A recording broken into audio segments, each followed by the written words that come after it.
நாமக்கல்லில் வெளிநாட்டு சுற்றுலா பயணம் அழைத்து செல்கிறோம் என்று ஆசை வார்த்தை கூறி தனியார் நிறுவன தொழிலாளர்களிடம் இருந்து 13,50,000 ரூபாய் மோசடி செய்யப்பட்டதாக புகார் எழுந்துள்ளது.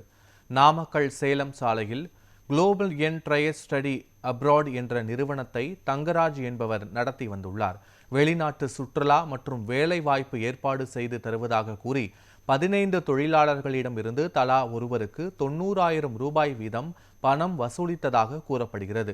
ஆனால் நீண்ட நாட்களாக எந்த தகவலும் வழங்கப்படாததால் சந்தேகமடைந்த தொழிலாளர்கள் நிறுவன அலுவலகத்தை முற்றுகையிட்டனர். அப்போது நிறுவன உரிமையாளர் தங்கராஜ் தலைமறைவாகி இருப்பது தெரிய வந்தது. இதையடுத்து பாதிக்கப்பட்டவர்கள் நாமக்கல் காவல் நிலையத்தில் புகார் அளித்தனர். மேலும் செங்கல்பட்டு, திருச்சி, சேலம், கோவை, ஈரோடு உள்ளிட்ட பல பகுதிகளிலும் இதே போன்ற மோசடியில் ஈடுபட்டு இருக்கலாம் என்ற குற்றச்சாட்டும் எழுந்துள்ளது. வெளிநாட்டு வேலைவாய்ப்பு மற்றும் சுற்றுலா நிறுவனங்களை நன்கு சரிபார்த்த பிறகே பணம் செலுத்த வேண்டும் என போலீசார் பொதுமக்களுக்கு அறிவுறுத்தியுள்ளனர்.